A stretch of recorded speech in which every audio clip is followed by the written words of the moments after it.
War Eagle, War Rapport family, we are back with another great edition of Facts or Nah, the weekly rapid fire question and answers coming at y'all. Fellas, y'all ready to do this? Yes, sir. Let's go. Okay, let's kick it off like this. Facts or Nah, Auburn's defense will give up less than 10 rushing touchdowns in 2021. What do we think? I'm going to say nah. And it's not because I think we're not going to be stout on the defensive line. I think we will be. But just 10?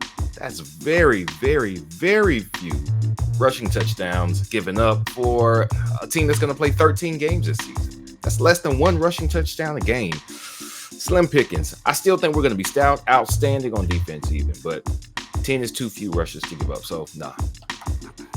I'm going to go nah here. Auburn has done this before in the past. I think in recent years, Auburn was not winning the time of possession. So the time that they spent on the field let them vulnerable to giving up over 10 rushing touchdowns throughout the season. We're going back to a full game, 12 game season where there's a lot more opportunities for teams to rush the ball on Auburn and get touchdowns on the ground. So I think our defense will be stout, but I think in a transition year where we're learning so much on both sides of the football, I think that will leave our defense vulnerable at times. I still think we'll be near the top of the SEC defensively, especially rush defense, but I do think we will give up over 10 rushing touchdowns this year. That's a nah for me. Fewer than 10 rushing touchdowns is a stretch, but call me Stretch Armstrong, baby.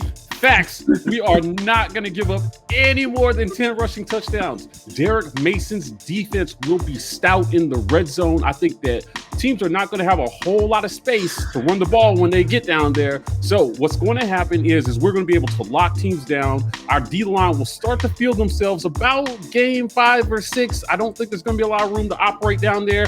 If you're going to score Auburn in the red zone, you're going to have to throw the ball in 2021, which will be a tall task as well. I think our red zone defense will be among the best in the nation. So unless you're running it in for 40 yards out, you're not getting in. Facts. Is that sunshine somebody pumping? All right, fellas, facts or not? Auburn will retain every assistant coach after year 1 of the Harsin era. Woo. I must have drank some Sunkiss before this episode because I am pumping sunshine today. I am going facts. I think they all stay in year 1. Listen, this team is a project. I think that every coach that has come on so far has at least a little to prove. I don't see them having so much success that everybody jumps after year 1, but I do see them having enough success that they all want to stay on to see it through to that second year and really bolster those resumes for some of these assistant coaches. So I'm going facts. We hold on to every single assistant coach until 2022. I'm going to have to go facts here as well. It's going to be a tall order just because we understand how this business is and opportunities are going to open up for some of these guys, perhaps maybe move back west, some of those guys. I'm nervous about Mason. I'm nervous about Eason because these are guys who have coached at the highest level. These are guys who the NFL came calling for at some point during this offseason.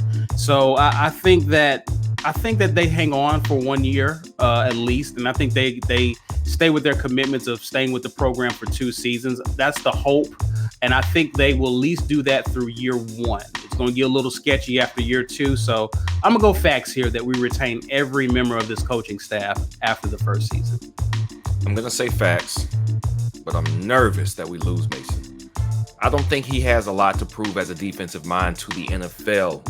I think his job at Vanderbilt, which was really doomed from the start because they're Vanderbilt, may have, thrown a little dirt on his name in the college ranks, but NFL, I don't think they were worried about it. I think Auburn's defensive coordinator position was a challenge to him, which is why he took it. I don't think he had anything to prove, so I'm worried that we lose him, but I think I agree with the guys. I say everybody sticks together. They seem to have formed a good working relationship with all the coordinators and assistants underneath them. So I say, sure, why not? Hopefully everybody's on board for at least 2 years. Facts. Hey, we pumping sunshine at the gas station today, baby. All right, guys. Facts or nah? Auburn will have at least one top 10 victory this season. What we got? Facts. We're going to get either LSU or Georgia. It will be so early that neither will be ranked outside of the top 10 based on what they've done to that point. And I think that's probably our best chance to do it. Not that we couldn't do it later, but later in the season, everybody else has kind of sorted themselves out. And if it works out like I don't think A&M is going to be in the top 10. I do not think Penn State definitely won't be in the top 10. Bama will be more than likely, but tall task for this year one offense of the Harsin. So I'm going to say facts, and it's Georgia or LSU. The gas station has run out of sunshine. I'm going nah on this one. Listen, I've been on the record saying that I think that 8-4 is a best case scenario for this team this year. Unfortunately, those 4 losses will be teams that will probably have the potential to be ranked in the top 10. I don't quite see that yet unless we make significant leaps from week 1 to week 4. I think this team is going to be trying to figure out its offensive identity through the first 4 weeks. So I'm definitely going to have to go no on this one, but I'm happy to be proven wrong. Well, I'm hoping that Mike G actually gets proven wrong because I actually found a little bit more sunshine at the gas station. I'm going facts here. And I've been very consistent in terms of Auburn being an 8-4 team. To me, I think that's a really good scenario for them in year one. One of the teams I actually have had them beating on the road is Texas A&M, who I think could very well be in the top 10, seeing as though their toughest opponent will be Bama. And after that, their tougher games actually comes after they play us at Auburn or Auburn on the road. So I think if Auburn can actually figure some things out, become stronger as the season goes on, I think that game may be the first game in November. I think that Auburn beats them on the road. That will be a top 10 team that Auburn will have played, assuming that A&M hasn't dropped another game along that path. So I'm going facts here. I like Auburn on the road against A&M. I think A&M has a lot to prove this year in terms of what they have up front. New quarterback.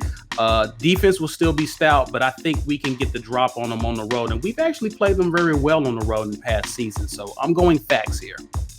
All right, guys, you know what time it is. It's our fan question of the week. And this week, our fan question comes from AUJK99. That's our guy, Jeremy Redding. And he asks, facts or no, Tank Bigsby will rush for over 1,500 yards this season to enter the all-time top 5 single-season list for AU, bumping out Cam Newton. Fellas, what do we think? We think, nah. That's a lot of usage for Tank Bigsby, man. For them to have gone out and got a number 3 running back, and we still got Shivers in the tank too. I don't think they want a world where Tank has to run for 1,500 yards. I think 1,000 is fine. I think that means we did exactly what we wanted to do on the ground, and we had our 8-4 and according to me a 9-3 season. But 1,500 is too high. That means we're riding him, and we got no other options at running back or at wide receiver and quarterback. So I'm hoping that's not the case. I'm going to say nah, not 1,500. I'm going nah here as well. For a lot of the reasons B just mentioned, I don't want our number 1 running back who has proven that he can get injured to have that many yards. When you look at what Cam was virtually indestructible, and he was a human tank himself. Tank, he's our running back. He's going to be our primary ball carrier, but I would like to see the ball distributed more often or better throughout our running back room. I like to see Shivers get his fair share of carries. I would like to see a number 3 guy emerge in our playing rotation. And I would just like to see, not necessarily a running back by committee, but I want to see the days of us just riding a running back into the ground that's behind us. And if Tank is getting 1,500 yards this year, that'll be great for him. But I just don't know how much durable he would be for us down the road, seeing as though this is just his second year at Auburn. So I'm going to go nah here. I hope the coaches have a good plan for how they plan on using him, but I don't want to see him be used that much.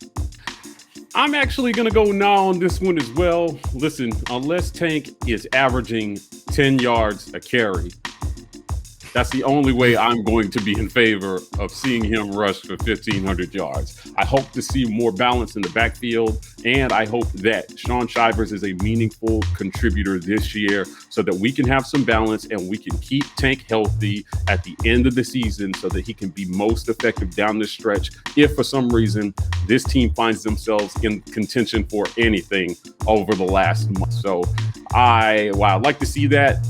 I'd like to see it happen on as few carries as possible. It's going to be hard when you have a balanced backfield. So I'm going to go now on this one. All right, guys, that's another great edition of Facts or Nah. We want to hear from you. So please at us at the War Rapport on Twitter with your Facts or Nah question, and we'll get that up on the next episode. Other than that, you know where to find us. We are the War Rapport on Twitter and Instagram, TW Rapport on TikTok. Gentlemen, we're signing off, and as always, War Eagle. War Eagle.